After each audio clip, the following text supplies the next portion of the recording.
ನೀವುಗಳೆಲ್ಲ ಈ ಸಂಸ್ಥೆಯಲ್ಲಿ ಓದ್ತಾ ಇದ್ದೀರಿ. ಈ ಒಂದು ಸಂಸ್ಥೆ ಉತ್ತಮವಾದಂಥ ಇತಿಹಾಸವನ್ನು ಹೊಂದಿದೆ. ಆಗಲೇ ನನಗೆ ಹೇಳ್ತಾ ಇದ್ರು, ಈ ಶಾಲೆಯಲ್ಲಿ ಓದಿದಂಥ ವಿದ್ಯಾರ್ಥಿನಿ IAS ಅನ್ನು ಪಾಸ್ ಮಾಡಿ ಇವತ್ತು ಕರ್ನಾಟಕದಲ್ಲಿ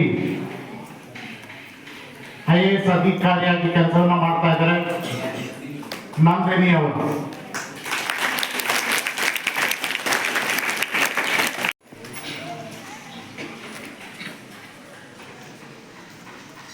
ಗ್ರಾಮೀಣ ಪ್ರದೇಶದಲ್ಲಿ ತುಂಬಾ ಸಂತೋಷ ಆಗ್ತಾ ಇದೆ.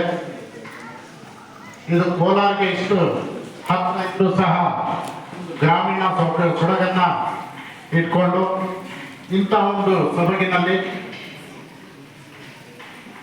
ಇಂಥ ಉತ್ತಮವಾದಂಥ ಒಂದು ಶಿಕ್ಷಣ ಸಂಸ್ಥೆಯನ್ನು ಬೆಳೆಸ್ತಾ ಇದ್ದೀರಾ.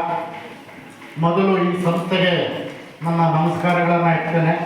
ಗ್ರಾಮೀಣ ಪ್ರದೇಶದಲ್ಲಿ ಅದು border area of Karnataka and Madhugiri ಅನ್ನೋ ಜಾಗ ನಮ್ಗೆ ಚೆನ್ನಾಗಿ ಪರಿಚಯ ಜಾಗ. ಇಟ್ಸ್ ನಾವು ಸ್ವಲ್ಪ ರೂರಲ್ ಏರಿಯಾ ಅಂತ ಇದಕ್ಕಿಂತ ರೂರಲ್ ಅಲ್ವಾ ಸರ್, ಇದಕ್ಕಿಂತ ರೂರಲ್ ಏರಿಯಾ.